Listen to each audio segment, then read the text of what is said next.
We'd like to welcome you to another podcast.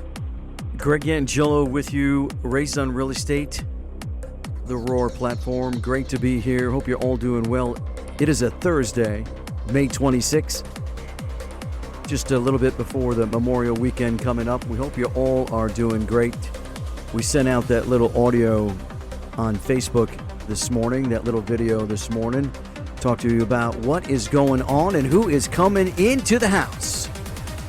We've got a great person coming up all about exercise, fitness, and nutrition. We think it's going to be a great podcast.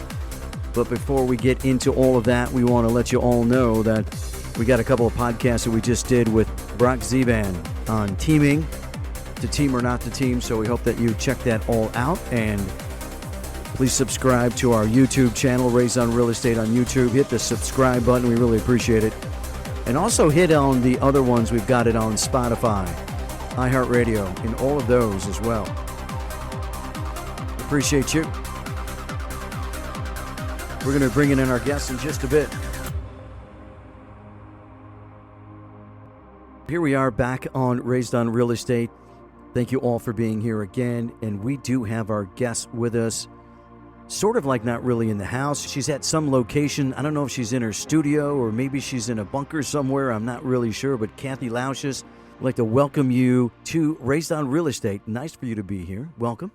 Thank you, Greg. So happy to be here. And you're right. I am in an undisclosed location, so we'll keep that mystery in there. So thank you for having me. I'm super excited. Yeah, it's great. I know that, we've been talking a little bit for about a week or so. And one of my plans that I wanted to do this year, especially with what's going on with where we are in our state of economy and all these things happening, that I really think that nutrition, that fitness, health is really vital. And I'm sure it was as well when going through the pandemic, because people were just like sitting at home. They didn't know what to do, right? I mean, gyms were closed, and we'll talk a little bit about that experience that you were going through. First of all, I do want to thank you for being a guest here with us, and it's really an honor to have you here. Thank you. We're going to go through this process. We're going to ask you some questions. I don't want to put you on the spot like this is my life, or something like that. But you feel free to say what you want to say. And those that are listening right now, we did let you all know that Kathy got a book up out there that she's written. I think this was back in 2015, right? Correct. Okay. So the time is now. We've mentioned this on our platform before. We did a video on Facebook, and it's also up on LinkedIn. We had the link to it. So the time is now. 7 ways to get off the diet roller coaster and get on with your life. Now, we're not here just to talk about the book. We'll see how much we're going to get through with time is concerned. But first of all, for those that don't know you and are like, okay, this sounds really cool, we'll check out the book. But who is Kathy and what's going on with her? So we're going to let you take it over and give us some information like, where'd you come out from and where you're going. Great. Okay. Well, thank you for that. And yeah, so I have been training now for almost 17 years. And part of that equation is I didn't get started until I was about 37 years old. So I used to, or I try to explain to people this, that I used to be insane. People say, excuse me, you were insane. I said, yes, I was insane because I, for almost 25 years, did the same thing over and over again, yet I always expected different results with my health and fitness goals. And so a little bit of background on me was that I went on my first commercial diet when I was 13 years old. And all I did was lose the weight, but just, always gained it back. And I basically rode that diet roller coaster for 25 years. And all I ever learned was just, lose the weight, but always gain it back. And then after having 2 kids and getting it toward my late 30s, I just woke up one day and realized that the problem was that I kept doing the same thing over and over again, and again, expecting different results. And so I just pretty much made up my mind. I don't know what light bulb went off, but I thank God for it. And I just, at that moment, said, I'm done. I'm sick and tired of Monday being my favorite day of the week. And constantly starting over. So I just decided at that moment that I was going to start to make small changes every week that would get me toward the big picture. And that's basically what I did. I always tell people it wasn't rocket science. It was just understanding that it was going to take those small changes, and I had to learn consistency. And we can talk about that, later on, but that's a real big key into this, and it's a big proponent that people miss. And so that's basically, I traded in my stay at home and my marketing background for becoming a trainer so I could in turn help others get off the diet roller coaster as well. So what was interesting is that when you said that, from age 13, and then you were going on these commercial diets. And I don't know what a commercial diet basically is. I know there's diets. I don't know if they're fad diets or what they are. But let me ask you this question, because I already told you, I ask deep questions. You're right. So you're not going to get out of here without giving us some good stuff here.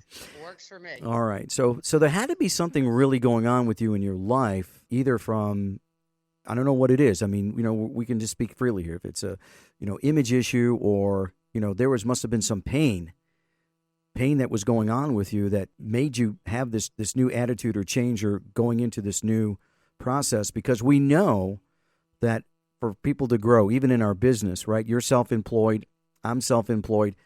There's usually a level of pain that we have to go through for us to make a change. And do you think that there was something like that for you? I've thought about it many times, and that is a very, very excellent question. And I can honestly say, because I have reflected on this so many times, there really, truly there wasn't that rock bottom moment. There wasn't, some people see themselves in a picture, right? And go, oh my God, I can't believe that's me. Or they go clothes shopping, and what they thought they could do no longer fits. I literally just woke up in a just sick and tired mode. And honestly, looking back, I didn't even realize what I was doing until I started doing it. In the sense that I can't say that I woke up that one Monday and then it finally stuck. I just said, you know what? This week, I'm not going to stop at the drive-through after I drop the kids off at school. This week, I'm not going to do this. And then when I started to see the changes in my body, I went, oh my gosh, okay, this is really working. And I will say this, I did hire a personal trainer to help me work out in the gym.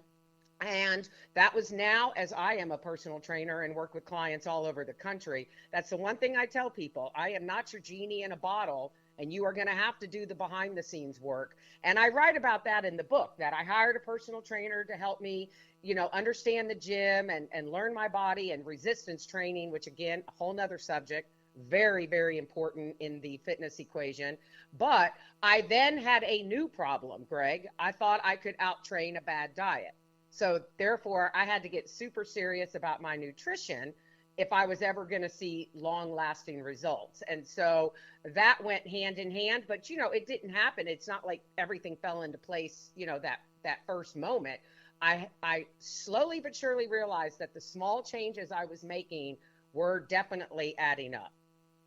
So, but you wanted change. There was change there that you wanted to do, and so obviously maybe you didn't have that eureka thing, or you did say though that enough was enough. I think that's true, and it's just like the other point that you put down in the book in the beginning, is that you said that you give numerous interviews on major media outlets and run your own personal training business on top of all of that, and so that you had to wipe the Taco Bell off your face.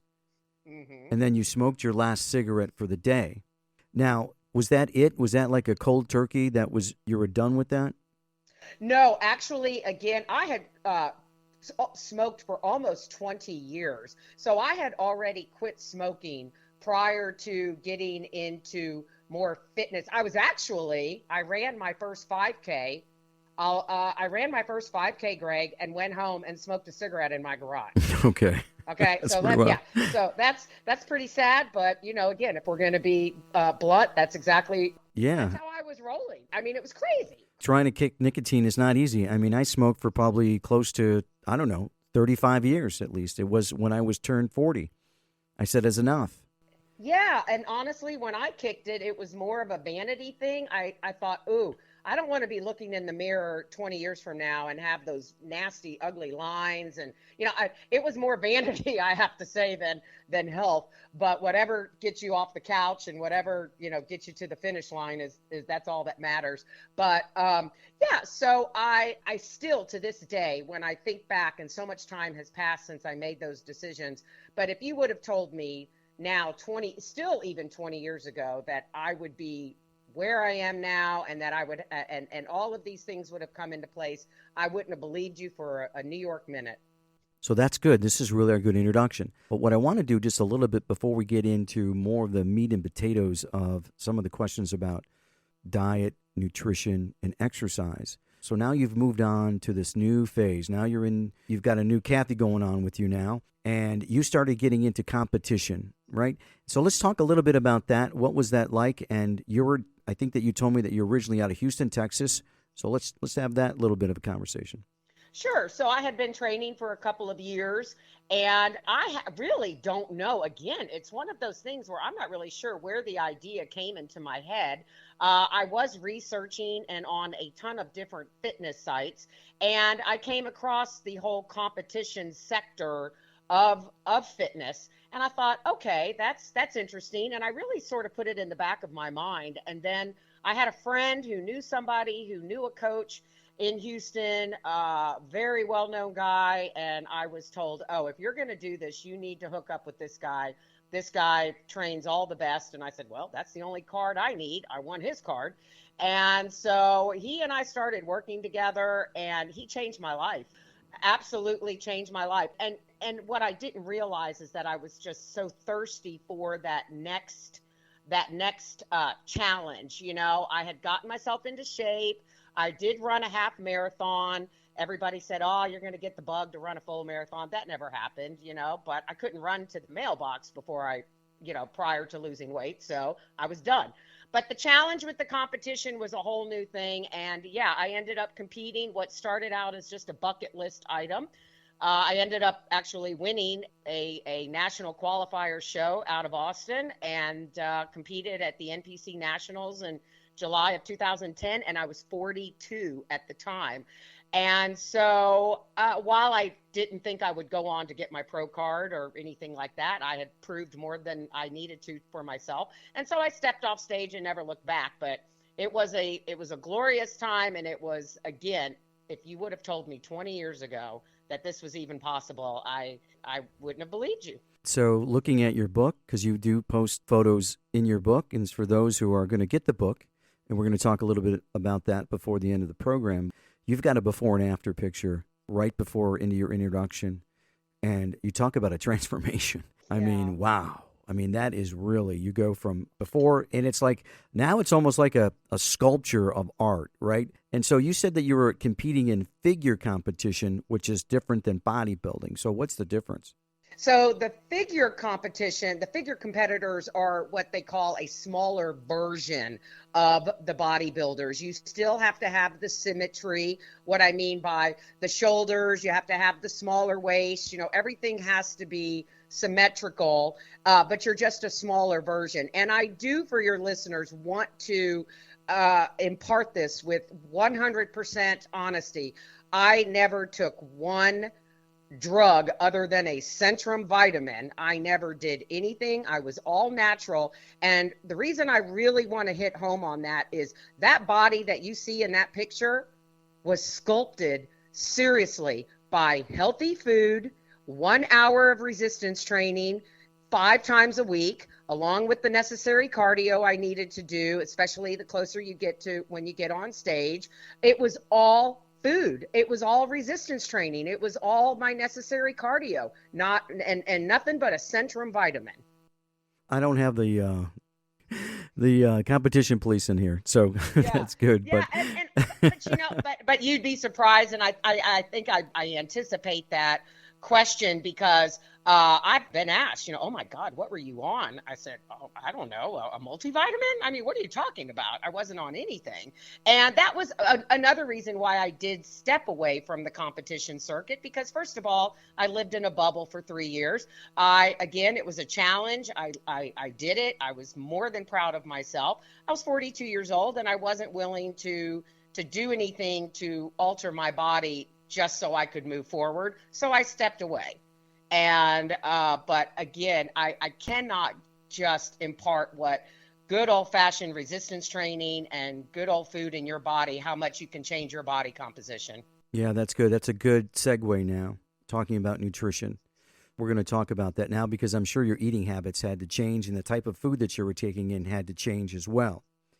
And so in the beginning of the book, when you get into going into the next chapter, you're talking about the word that you used was attitude. And you said that before diving into food and exercise, that you started with attitude first because without a healthy outlook, your journey will stall out very quickly. And that you want to get your mind in a place where you can accept yourself as is and accept your environment for what it is and decide that you are in charge. What was that shift, though, that attitude mind shift that you obviously, when you got into competition, that you had to do from where you were before? Well, understanding that it's a process. And I know it sounds like a cliche, and it's actually used a lot in a lot of different aspects of our life, whether it's trusting your, I'm going to quit my 9 to 5 and go entrepreneur or whatever, it's that whole trusting the process. And that's how I start off, even with my own clients, is you've got to, clear the mind, because there's always going to be something that's going to, to weigh you down. So you have to decide that, you're not praying over a winning lottery ticket. You're not waiting for the CEO of a company to call you for the big interview. This is 110% up to you. You are in charge. And so when you can shift that mindset to, wow, I mean, all of this is, at my hands, I control this. To me, that's the number one thing that people skip, right? They just want to go, let's just go right to the, I don't care, blah, blah, blah. Okay, I don't care, Kathy, just tell me what to eat. Okay, I don't care, Kathy, just tell me, what I need to do in the gym. No, we're not going there. And I also very much, and I talk about this in that chapter, is you 100% must find your why. And so maybe circling back to your initial question, what was the aha moment? I think I just finally said, I need to define my why. So even with my current people, my clients, they must define their why before we'll even get started. I really like that. It's very important. And I think that for those that have listened to our podcast here, Raised on Real Estate, and then person on our team that runs our team, Bronx Even, that is always huge for him. When we did the podcast about joining a team, he said that, that is one of the questions that he asks people. He says, what is your why? Because if you don't have one, then what's important to you, right? Well, yeah. And I also tell people, be prepared for your why to change. So for example, when I first started, obviously my why was, I'm sick and tired of starting over. Okay. And then my why went from, oh, wow. Okay. Now I want a new challenge in my life. So, it was blood, sweat, and tears to compete. There is no ifs, ands, buts about it. And, I had to constantly revisit my why. And then when I stepped off stage today, I turned my why into, okay, I just want to stay ready so I don't have to get ready, because those were exhausting days. I mean, I really like that as well. So there's some highlights that you put in the book that I find that very good. When you talk about conquer excuses, and you said that don't let past excuses stand between you and your goals. Right? So before we move on to the next chapter, that you compiled a list of common excuses that can stand in your way. And so what were some of those things that were important to you? Well, the first one that, of course, you always hear is, there's never going to be the right time. I mean, there's always the, I don't, I don't, my kids are home, or I have this, or I have that.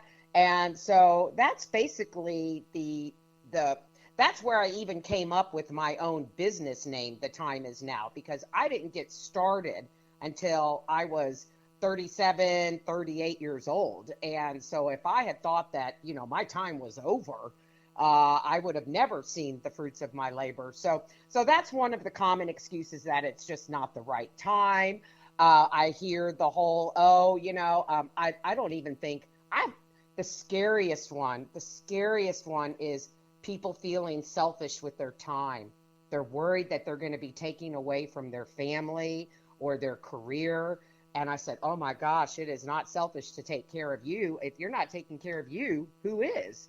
So those are some of the more common ones that I hear. Now let's transport here to where we are now. All right. So you're here in Charlotte, right? And you've got this new entrepreneur, you got this business going now, and you landed your feet here. And take us through a little bit about like what happened when COVID came, and what was your experience with that as far as, people who were, signed up to be, under you to get training and fitness and all of that. What was your experience? Yeah, it was really, I didn't move to Charlotte until the fall of 2018. So, fast forward to March of 2020, and I had really just gotten my feet wet, and then for everything to shut down. So, I had several clients who kept up with me, and we would do what a lot of trainers were doing, was the Zoom sessions and things like that, or I would send my clients workouts. And, but honestly, part of that was some people were just so freaked out that they just couldn't even think about, okay, Kathy, right now I'm just trying to get out of bed. I can't be thinking about how I'm going to work out today. And, I think we all went through a little bit of that, but, I had a lot of clients that were still receptive to wanting to, and really, which was great, was if we could do the Zooming and I could stay in contact, because we all needed that social contact, right? Even though we were all, still at home. So, but then I had also been working, I had always done online training. I have worked with clients all over the country, but I really honed in with the pandemic and developed my own personal training online app. And so now that's available. And so if anything, that just gave me the opportunity to spend more time getting that developed by a company and working on that. And we're always ready for whatever comes now. So.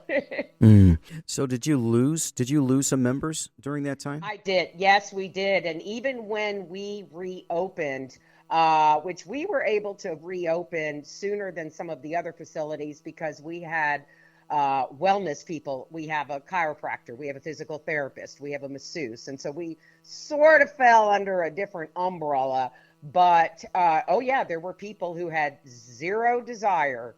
In fact, I have one client who trained with me 3 to 4 times a week, actually, and wouldn't even darken the doors of the gym once we were reopened. And how many of those then came back after the things opened up? I would say probably 90% came back. Oh, that's a good number. Right. And now I'm busier than I was prior to the pandemic. No, that's really important, because I think some people get into it. It becomes, I don't know if it's a struggle, but maybe sometimes people are looking for a way out, for an excuse. And I know that the pandemic really caused a lot of people to put an excuse that they didn't want to do into play and said, well, it's the pandemic, and so that's it. And so then they never restarted again. But it's good to hear that you had that high percentage of people coming back. And Greg, that's a good point, because that drove me nuts. On social media, I would see these posts where people would say, oh, who cares if you're not working out? And of course, everybody was having an extra beer, or, everybody was just laughing about it, that calories and nutrition and the whole, like, let's just throw our lifestyle right out the window. And I'm thinking, now, wait a minute, when this ends, which it will, I was always trying to post things such as, do you want twice as much work to do? Because, this is going to end. At some point, you are going to have to walk out of your door in a pair of shorts or something. Stop acting like this is, you just got a hall pass for the rest of your life. That was very frustrating to me. So let's talk a little bit now about a change of what you take in, right? They say garbage in, garbage out. How important is it? And let me ask you this question. Is it okay? Do you think it's okay if you can continue to eat the way that you ate before, with the snacking, going through the drive-through, eating the fast foods, and still exercise? Will you get a benefit from that? No. At some point, because your body is going to change even as you age. No, you can't continue. If I understand your question correctly, you can't Just because you are exercising does not mean you can continue with bad habits. And that's part of the problem is a lot of people believe, as I did. I mean, I was a walking example of that. I was spending very good money to go to the gym and have a trainer because I thought she was my genie in the bottle. But, I was going through McDonald's when I was done. And so, initially you may see changes, but it is not something that you can sustain. No, and I think that's really good. And that was sort of a leading question because there are people out there who do go to the gym, I'm sure, and then they continue to, have their normal, whatever their diet is. They say, well, Right. you know what? I was on the treadmill. I burned 224 calories. That's what the machine says. I was on it for 30 minutes.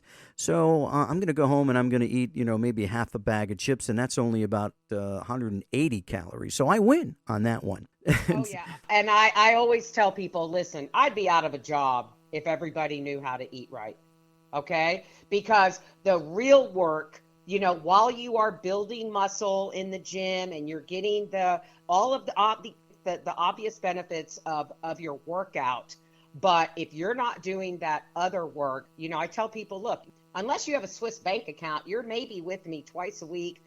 There are some of those who can afford maybe 3 times a week, but what you're doing those other, 144 hours in a week is 100% on you. And that's another thing that I stress from the very beginning with these clients is, look, I've been there on the other side. I've been where you are. And I'm going to tell you right now, I don't want you coming back to me 2 months from now going, this isn't working, Kathy. Well, it does work because it's not rocket science. You just are going to have to do the behind the scenes. So in chapter 4, this is the nutrition part. This is where you bring up getting rid of the junk food and start putting better stuff into your body. So let's talk a little bit about that now and why it's important, because you're an expert in this field and you know that if you've got a machine and you have to feed the machine, and that's kind of like where I was going. Do you want to put really bad gas in your car, or do you want to put premium and it's going to run at full throttle? So because if you're putting junk in your body, how is your body going to respond when it's dealing with stuff that really isn't natural food? Why is it so important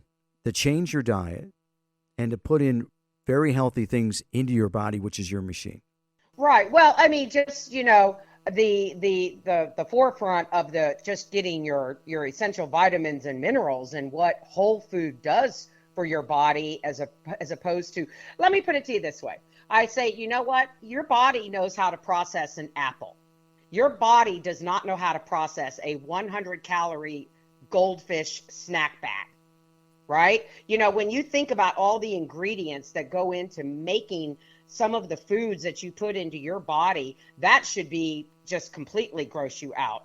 And that was, again, part of my whole aha process was when I started, I thought, okay, I didn't really go on a diet, and maybe that had been, one of the actual benefits to me finally seeing success was I just started cutting out the crap. And I started putting more whole foods in my body. And I got to tell you, boy, when I saw cellulite that just magically disappeared, and it didn't come in a bottle or anything, strictly because of what I was putting into my body, I couldn't believe it.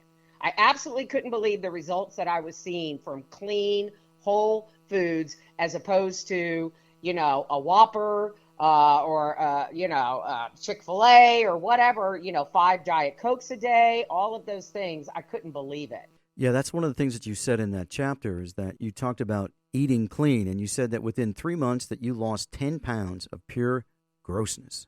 Just gross. The cellulite, as you said, was miraculously cleared up. Your skin and hair were more healthy looking. So your body now was getting the nutrients, make it thrive, to make it really alive to go from there. So I think that's part of the main, like the building blocks in fitness and exercise is really what you put into your body. Let's talk a little bit about like what that diet was like. What sort of foods were you putting into your body? Sure. Well, I started focusing, my main thing was that I focused on a higher protein. Now, while I am not a fad diet kind of thing, I do want to stress that if you look at some of your main diets that you see like, say, even with the Atkins diet, or if you think about the South Beach diet and some of these that have come and gone, the main premise of a lot of these programs is a higher protein content. So once I started eating more protein, which it was keeping me full, And more importantly, when I realized that I was getting rid of the junk food, well, wow, when I had, say, a piece of chicken and an apple, or again, just more whole foods, wow, that's weird. I'm not hungry 30 minutes later, because I was putting that type of food in my body. So I really just started again with getting more protein in my diet. And I always tell people, when you first get started, cut out anything that's just white. That means the white flour. For some people, it may even be dairy. Cutting out the white rice, just, white bread, things like that. Just, we all know. And it's funny, Greg, because I get this all the time. So Kathy, this is what you do. So what do I need to do to get rid of this? And they'll point to their stomach, or they'll point to their arms, or, whatever. What do I need to do to get rid of this? And I always ask them, what do you think you need to do? I need to stop eating that ice cream at night. Okay. I need to stop drinking so much beer on the weekend. Okay. And I knew what I needed to do. I needed to stop driving through. I was a fast food, junk food, not even so much a junk food, but I was a fast food addict. I really was. And I was all about the convenience. I was all about that, I want it right now. I didn't want to cook it. I just wanted the taste of it right then and right there. And so I knew what I needed to get rid of. Does that make sense? No, absolutely. I really agree with you 100%. The other thing, though, which I'm sure you agree to, is that the other thing that we put in our bodies that is really bad is sugar. Yes, absolutely. And it's funny because I do hear it a lot.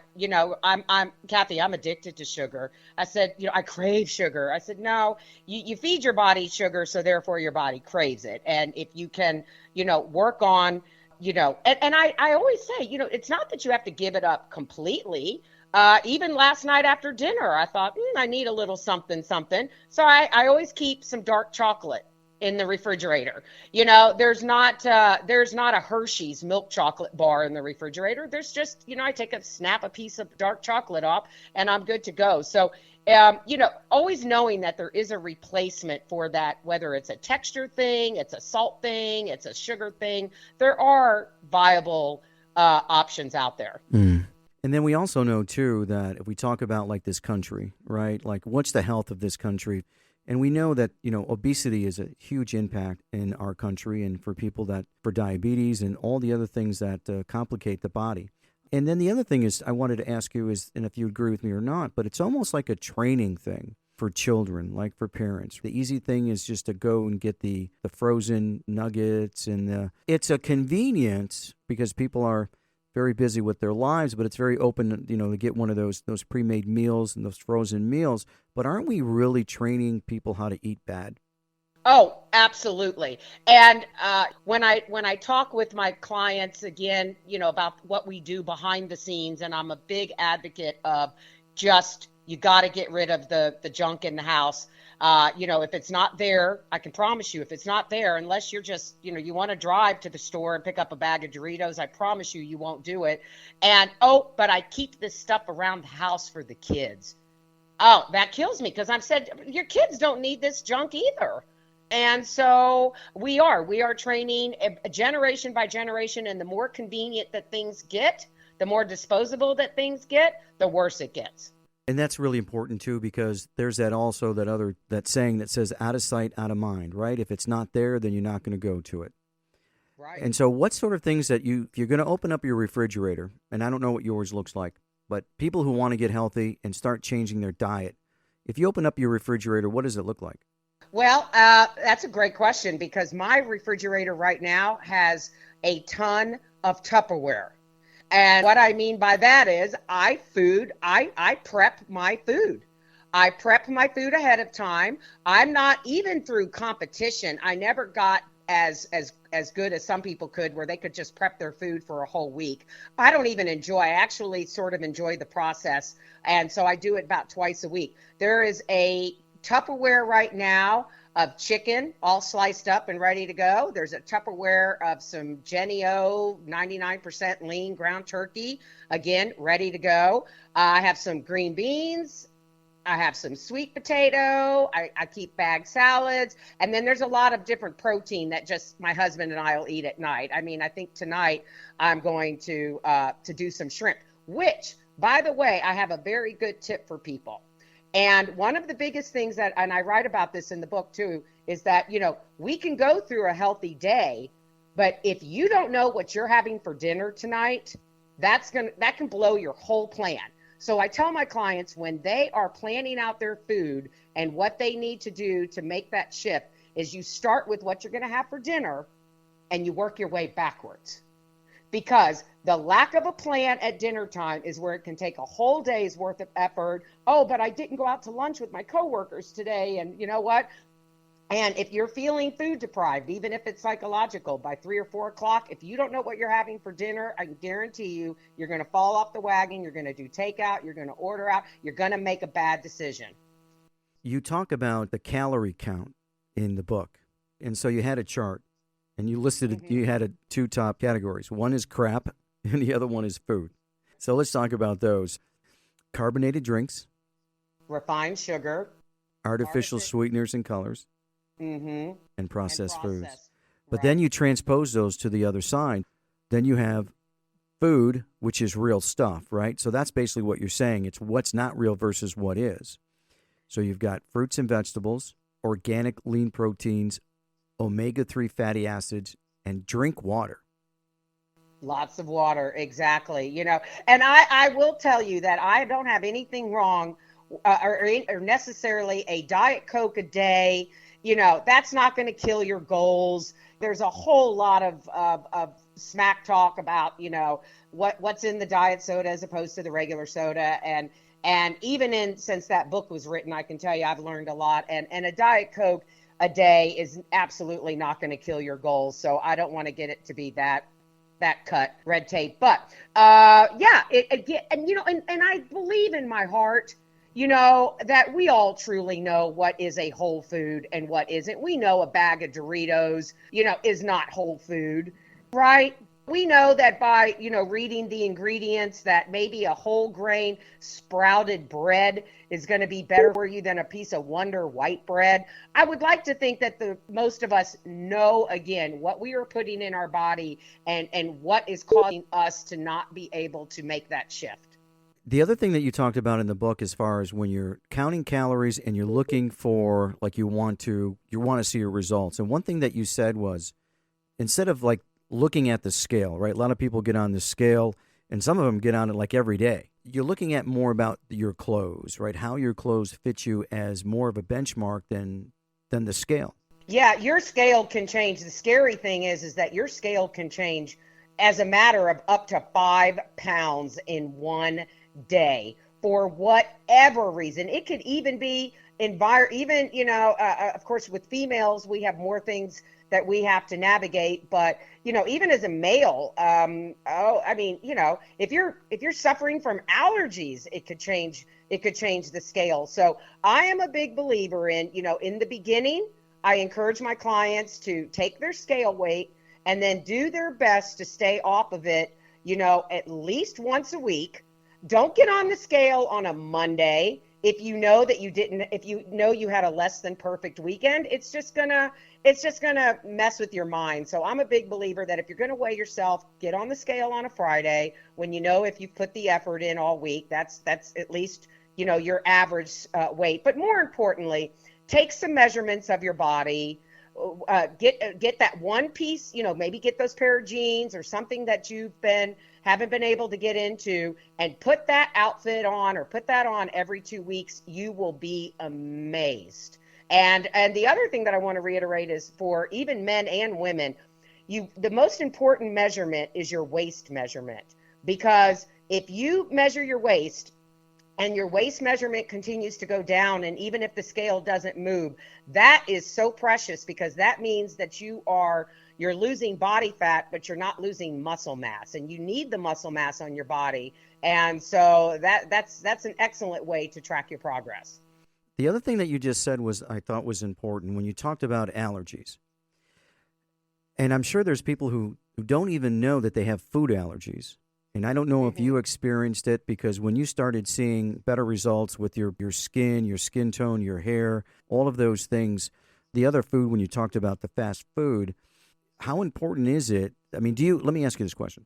Do you want people or ask people to get an allergy test for a food allergy, find out like what are the things that's causing them to have that and for them to change. Because if they see it like from a test, then that would trigger them more to be more receptive, stop eating that stuff. No, I've never started a journey in that sense, but if we are getting into, into the thick of the process and maybe results aren't being seen or just different reactions. Oh, and I have a lot of clients, and this is why I don't necessarily do this in the beginning, but I have a lot of clients who go, "Oh my gosh, Kathy, I have so much gas," or "Oh my gosh, this or that," right? Because they've traded in the processed food, which has zero fiber, brings nothing to the table, for actual fruits and vegetables and different things. And it's funny how the digestive system changes so quickly, right?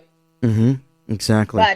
But no, and the other thing I did want to point on too with the nutrition was, if we don't get there, but I 100% impart this in my book, that there is no way I would be where I am today if I hadn't taken the time to track my food.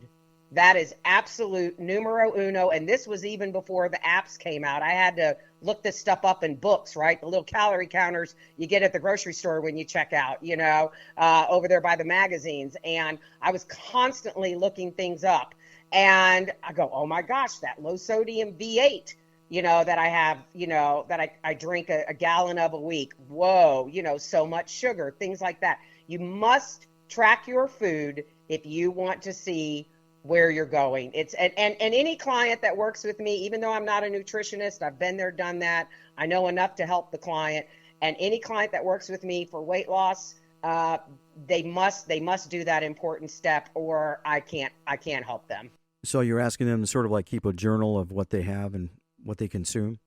Correct. It and I tell people, oh, I'm not very tech savvy. Fine, write it down. Tell me, and the other part of that equation, Greg, is that you've got to weigh your food. I still, to this day, and I've been doing this now for about 15, serious 15 years, even though I've been training for 17, I still weigh my food. I still will, cut up a piece of salmon or what have you. And once I cook it, I will still weigh it on my food scale before I eyeball it. Wow, that's amazing. I think the only time I've ever done that is like when I was at a barbecue place, and then they had to weigh my plate to see how much they were going to charge me. Right, yeah, don't charge me more than, that's the thing. It's a lot of people don't know what, and weighing your food is not just about making sure that you don't overconsume, but it's also about making sure that you're getting enough. Exactly. So people say, oh my gosh, I can't eat 4 ounces of chicken. I go, why do you think 4 ounces of chicken, is as big as your backyard? Cut it, put it on the scale. I bet you are eating more than that.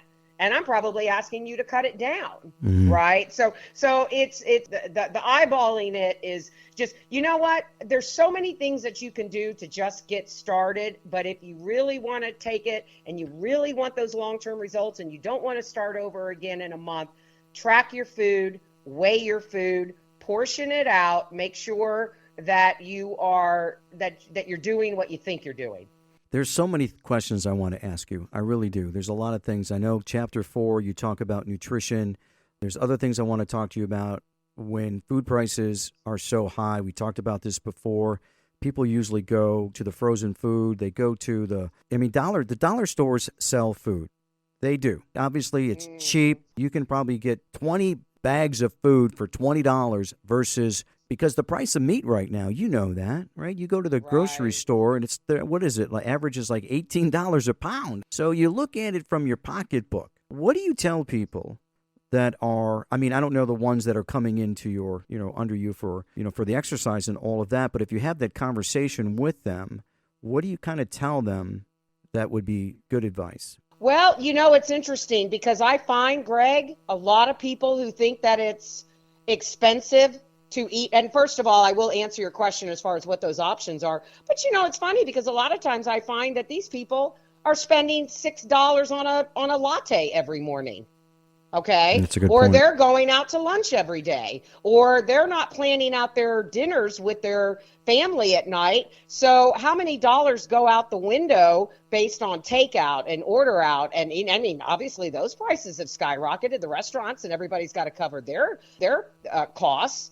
So, I find that for a lot of people, like, so for me, who's already used to eating like this, yeah, it bugs me that I'm paying $1.50 more for my ground turkey, per package than I used to pay, but I'm not going to not eat this food, correct? But for those that are going, oh, it's too expensive to eat healthy, oh, we can always find ways that where they're already spending that money, they just don't know it. Mm-hmm. And so, and I was just going to say, as far as the options go, you can't really put a price tag. Yeah, I guess it sounds like a cliche. You can't put a price tag on healthy food. You pay it now, and you don't have to pay it later in what I call doctor bills or what have you. But, if you're concerned, some people say, oh, I waste food. I go through, I don't use it all.